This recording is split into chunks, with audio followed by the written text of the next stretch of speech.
right, guys, it is time. I'm sorry, both fans, but I got to do it. Sacramento, no longer the NBA's only running soap opera. Yes, it is time. The Bulls turn. In our latest episode, the Chicago Sun-Times reports that Jimmy Butler has warned new players of speaking out against Bulls brass in front of specific members of the coaching staff.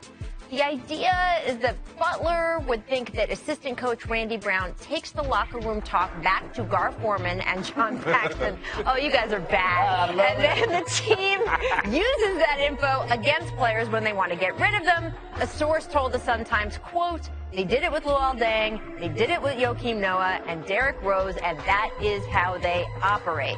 Dun, dun, dun. Snitches get stitches. Chicago, once again, the gift that keeps on giving. What do you think about this? By the way, Rip Hamilton went on CBS Sportsnet today and said that he had heard similar things about Randy when he was with the Bulls. I hate to do friendly fire here, but the media in Chicago is sort of targeting the Bulls front office right now. We had another story earlier this week about how Jimmy Butler was upset in his initial contract negotiations a few years ago. They lowballed him.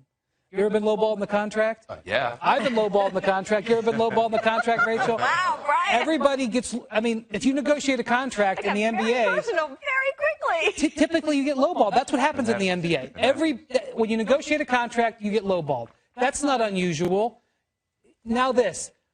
Yes, there are teams in the NBA where people are worried about, spies. I don't even like the word spies, whether it's a coach, whether it's a trainer, whether it's another player. That happens all across the league. This is hardly a unique situation. This is right now, there's definitely just warfare going on in Chicago within the media. Players on players, players on coaches, coaches on other things. Almost like a soap opera. If only we could have realized that. Did you experience that at all on teams you played with where you feel like locker room talk was getting to different parts of the organization? You weren't sure who you could trust? Well, I was definitely in situations where I trusted other coaches more than I trusted certain, what I mean? Yeah, I had different coaches I trusted because I felt like I could talk to Mike Brown different than I could talk to another coach. Right. Or in Chicago, they probably feel like they can talk to Pete Myers and certain things don't get back, then they can talk to Randy Brown. So a lot of players confide in different coaches, but I've seen it happen a lot. And you're right, Brian. I mean, part of that's just being in a workplace. Anyone who's had a job before knows. It's called the NBA. Right. Frankly. There we go. That is a good point to move on to Dwayne Wade's current team, and we will go to his former team, the Heat. The longest active win streak in the NBA belongs to, yep, you heard that correctly, the Miami Heat. Really? Many had chalked this season up as a lost year for the Heat, but they're now just 3 games out of the 8th spot in the East. Is it time to credit the Heat president, Pat Riley, for the culture he's created? Eric Spoelstra? Is this good for Riley's brand, by the way, when he's recruiting with free agents this summer? I can't tell how many times Pat Riley's talked to me about his brand. His brand? He's always talking about his brand. But, this is good for Eric Spoelstra.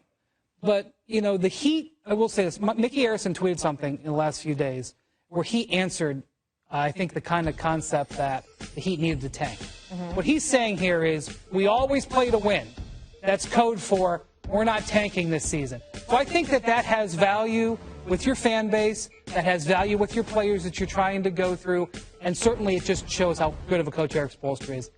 But I actually think it's a mistake. I think they should be tanking.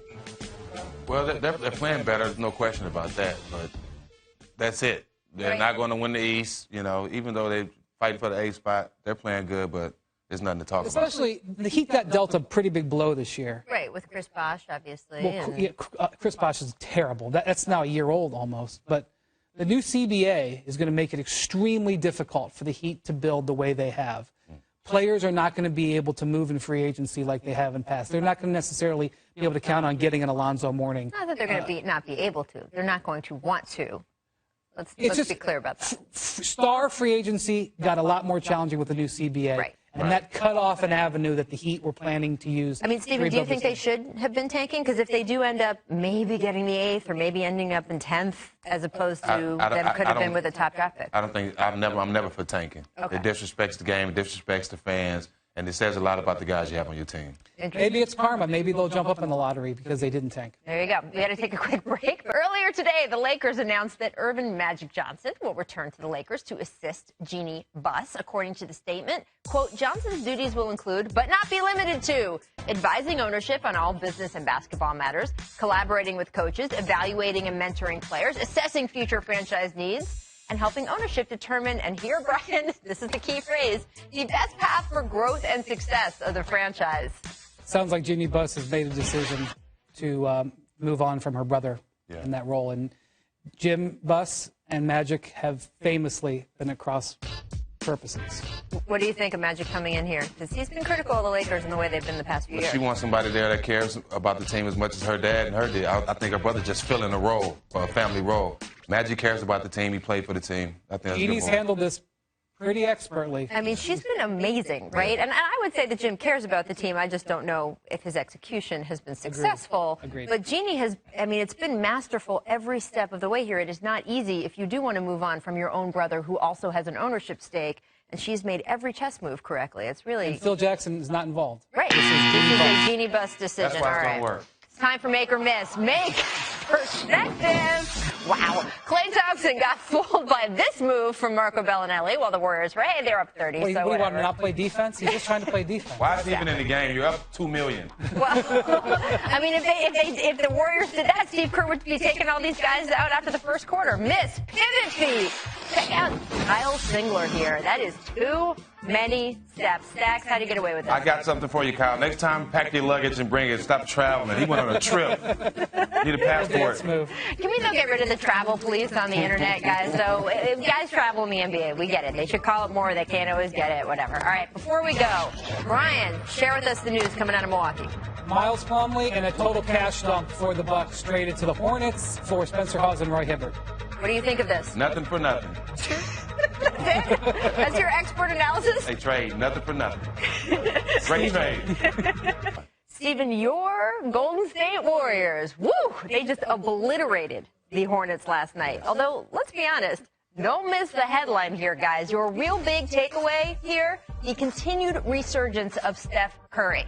Steph had 39 points, 11 three-pointers on 15 attempts, and the man didn't even play in the fourth quarter. Take a look at this one. Someone said Marvin Williams will get well soon cookie or something. My goodness. That is just sick. Little Watch the ankle breaking. Achilles. Come on. Oh. Even if you're him after that. He might have walked. Moonwalk. Look, the truth is you might have known it was going to be a Curry kind of night before the game even started. Watch what happened during warm-ups. Remember, Steph's dad, former NBA sharpshooter Del Curry, gets the ball from his son there. He's now a Hornets broadcaster, which is why he was in a suit there at the game. And boom! Old man still got it. The student and the teacher. Steph loving it right there. He's cracking up, and he took that super loose attitude into the game. And really, that's been the key for Steph, right? I mean, the most fun thing about watching him the past couple years was how he played, as we all like to say, without conscience, right? We didn't see that at the beginning of this season. The whole team's focus was on making Kevin Durant comfortable. And as the point guard, Curry had to do more gymnastics than most. Look at the numbers the first couple months of the season. Still respectable, sure, but not wizard-like. Curry looked particularly flat out in that Christmas Day game, too, against the Cavaliers. And that's when, of all people, it was KD who apparently started pulling Curry aside. Durant told ESPN's Chris Haynes he had a series of chats with Steph on the practice court, on the bus, wherever. And his message was simple. Don't worry about me. You know I'm going to find the ball. Just go out there and play your game. And that not only made Curry feel better, it empowered him to start speaking out publicly himself. He asked for more pick and rolls, all of that. And hey, it worked.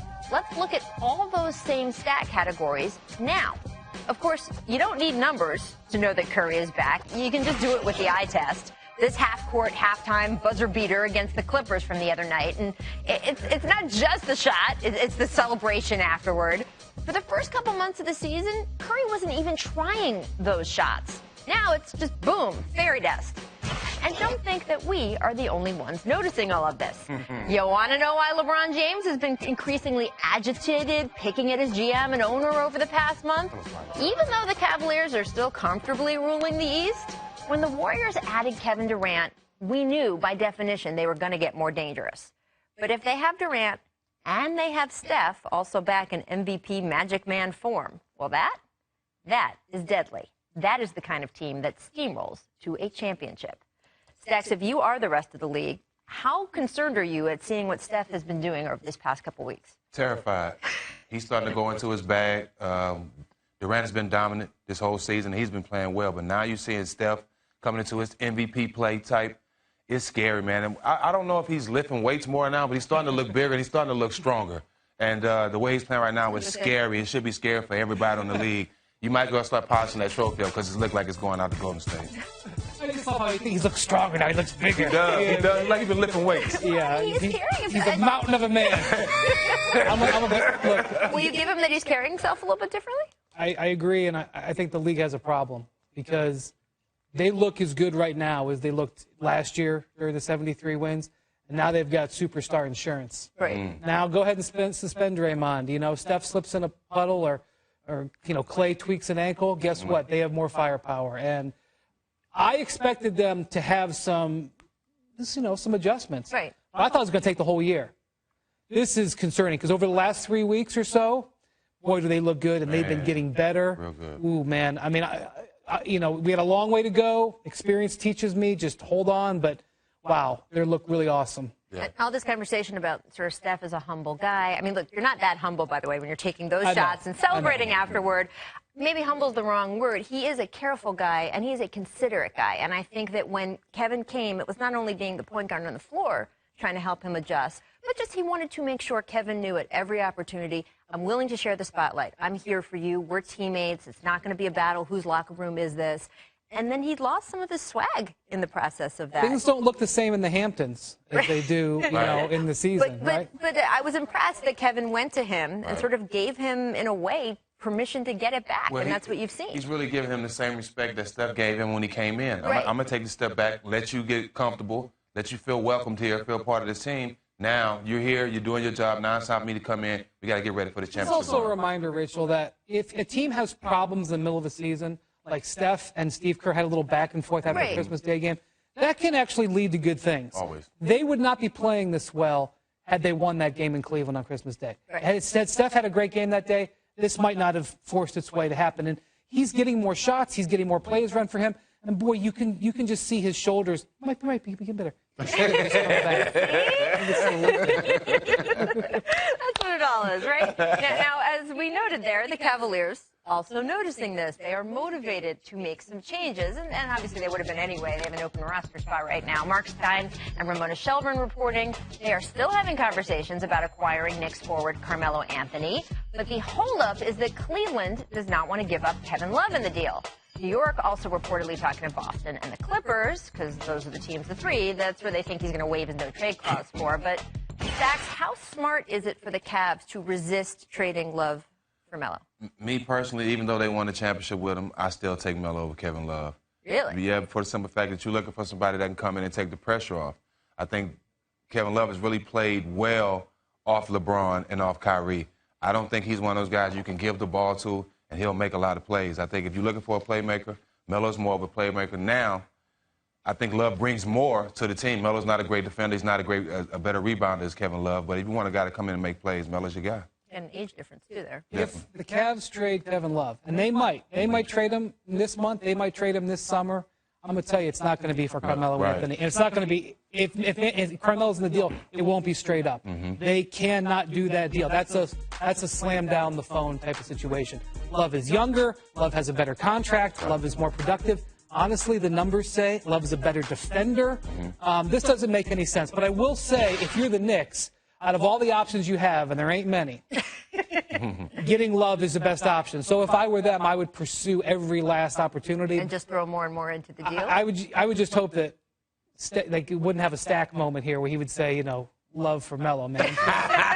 Can't let that happen. Looks like Melo's sitting the fourth quarter last night against the Nets, and then Coach Hornacek saying afterward he was tired? I started getting texts last night when that was going on. They were like, Melo's not in the huddle. He's got a towel over his head. This is going to be a long couple of months. And they were definitely watching that in the league last night. I mean, it's one of those situations where last 5 minutes, the guys that come off the bench, if they get you back in the game, sometimes you got to ride that out. I don't care if your stars on the bench. If the guys in the game playing well, you got to ride out with them. I mean, that's certainly the party line. Right, but it happens. It's happened. It's happened. I've seen it happen with Tim Duncan before. Stacks has kept stars on the bench because he's riding hot That's out there. right. There you go. I wasn't sorry.